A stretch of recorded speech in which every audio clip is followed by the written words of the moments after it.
Hey, it's your boy Cuffo here, and welcome to this new series I'm having on my channel called the Cuff Sports Report. And this is first episode, of course. And I don't know how frequently I'll do this. Maybe it'll be like once a week. I doubt it will be every other day. Mostly when some big's happening or when I have something to talk about. Now, most times I'll do this, it will be talking like sports that are going on and this and that. But currently, I mean, other than baseball, we're kind of in a bit of a down period, other than, of course, the NBA Finals. But I'm going to be focusing more on kind of some Pennsylvania teams kind of thing. So, now as we get that out of the way, first I will be the only thing I'm really going to be talking about is the Big Ten's protected rivals situation that popped up. Now, here's now this is a complete shout out to Fox Sports. This is where I'm getting all this information.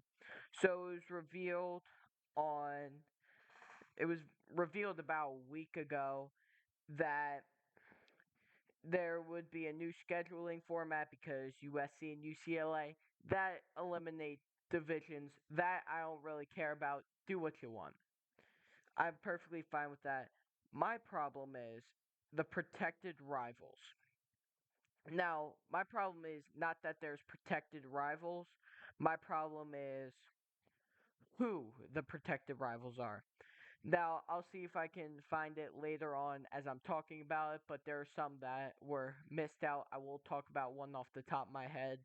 But the list of ones that are existing are Illinois, Illinois versus Northwestern, Illinois versus Purdue, Indiana versus Purdue, Iowa versus Minnesota, Iowa versus Nebraska, Iowa versus Wisconsin, Maryland versus Rutgers, Michigan, Michigan State, Michigan, Ohio State, Minnesota, Wisconsin, and USC, UCLA.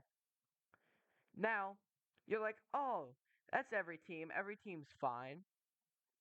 No, no, they aren't. Because one of the best teams in the Big Ten over the past, I don't know, decade has been Penn State.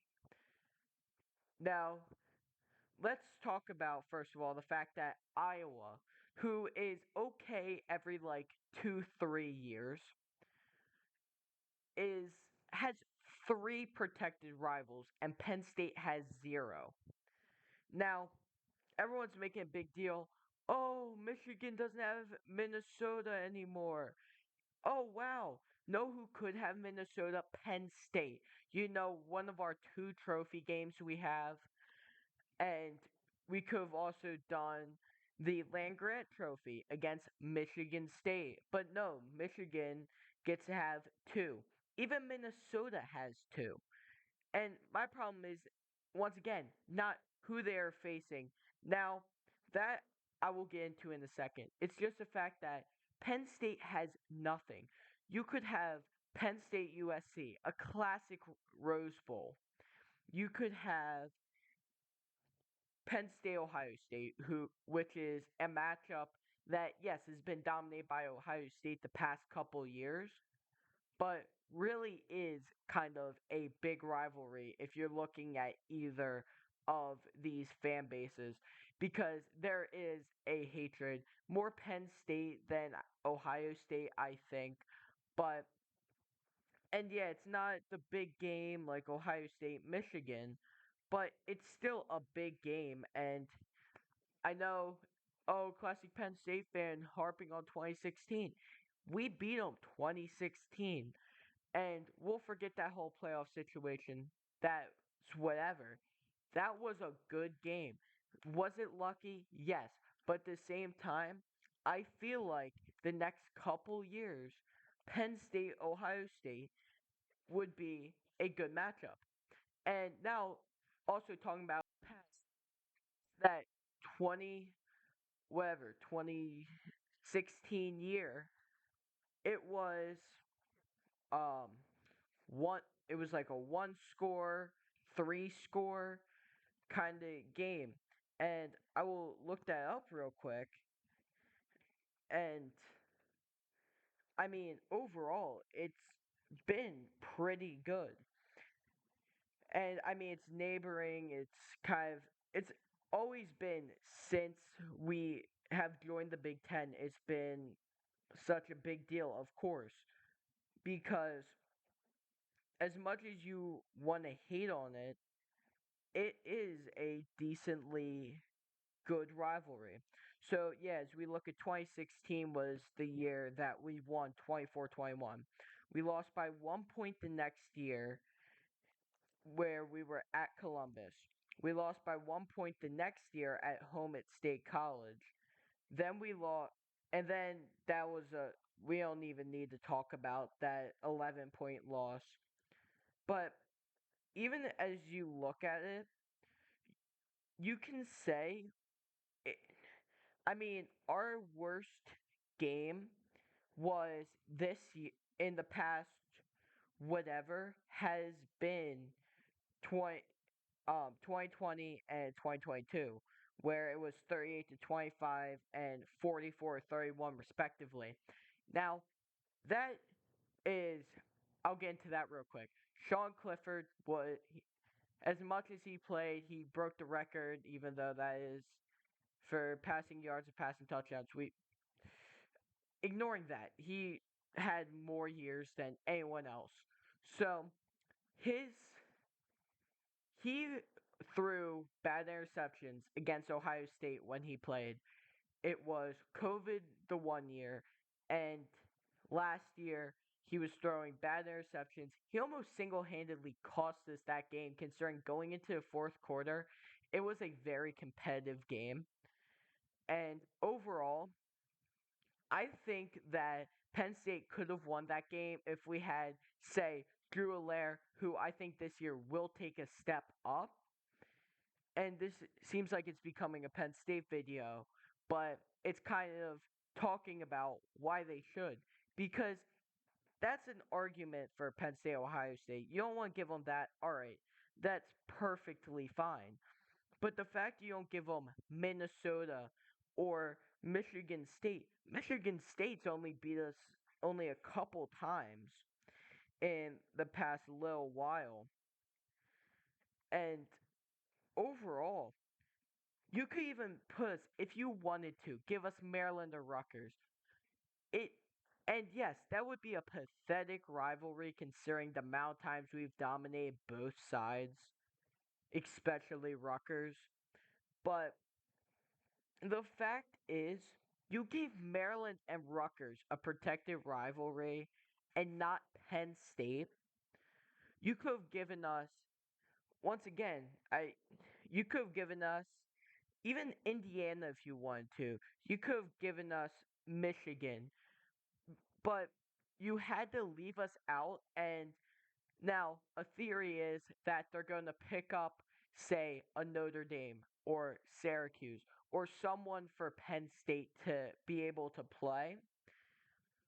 But I think that if you're Penn State, here's what happened.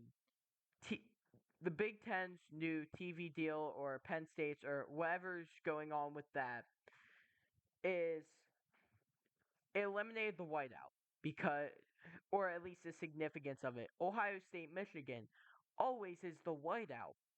But the problem is, now that we're on Fox, it's big noon.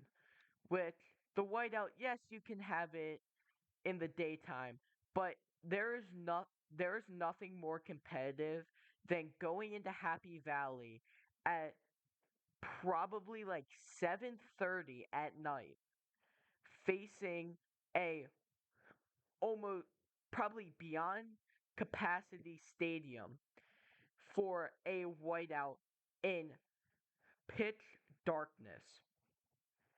There it's nothing like that because you see this just gigantic white blob throughout the whole stadium screaming at you, probably creating an earthquake at some point. Just the amount of just wait, these games have brought on just Penn State fans in general, other teams that have come in.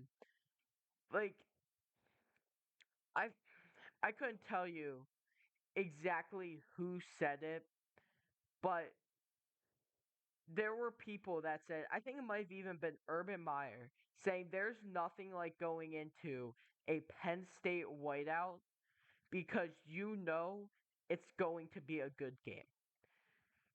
Because home field is one thing, home field at night is another thing, the whiteout in general is another thing.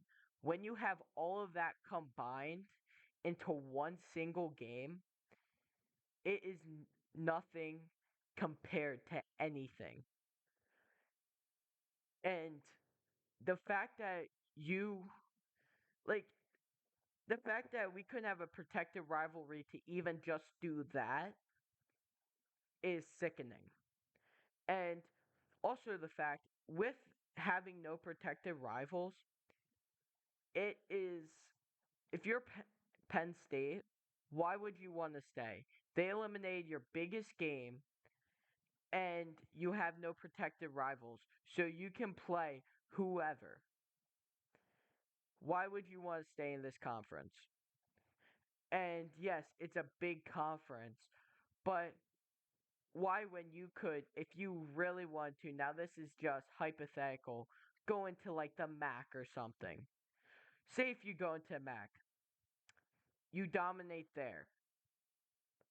Well, then you're a group of five, and you automatically make the college football playoff. What benefit does it have for you being in the Big Ten?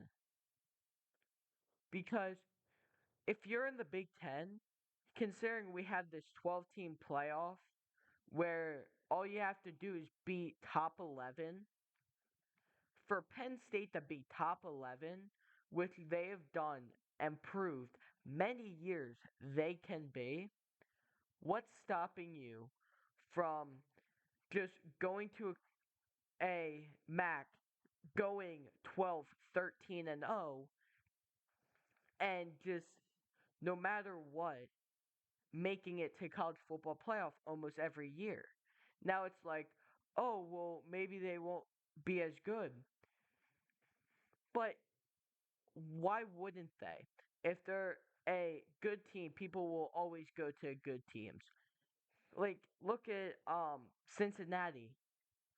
They were never fantastic and they got recruits. They made it to college football playoff. Why would it matter if Penn State moved to a MAC? Because they would just get a bunch of recruits. They would dominate the Northeast other than maybe Ohio and Michigan. What is stopping you from doing that? And my argument there is if you're saying, oh, well, you'll be playing cupcakes every year, what's the difference between, and people will, and yes, there is a difference, but the equivalent of Alabama walking into Vanderbilt and putting up 74 on them, and Penn State putting up 74 on like a Kent State. What's the difference there? What's the difference of Clemson going in and playing a Duke and putting up 50, and Penn State putting up 50 on, say, a Ball State? Tell me the difference there because from my eyes, I see a team dominating their opponents. And now, once again, Duke's not always a cakewalk game. And all right, you got like Mississippi State, you got Georgia in the SEC, but Alabama doesn't always play Georgia. Penn State the past couple of years has always played Michigan, Michigan State, Ohio State every single year. So, what reasoning is it that Alabama should get all this praise for beating like one good team and Penn State gets all this all this backlash for losing to, because everyone's saying, "Oh, Penn State's not good. They lost to Ohio State and Michigan. They can't be. They're nothing." Both of those teams made it to the college football playoff last year, and we made to Rose Bowl, where, not to forget, even before Utah's quarterback got hurt, Penn State was dominating. So, for what reason is it to say Penn State doesn't deserve a protected rivalry? But that's just my opinion. I'm just some random guy on the internet. So, thank you all for listening into my rant. But I will see you all in the next video. And I will see you then.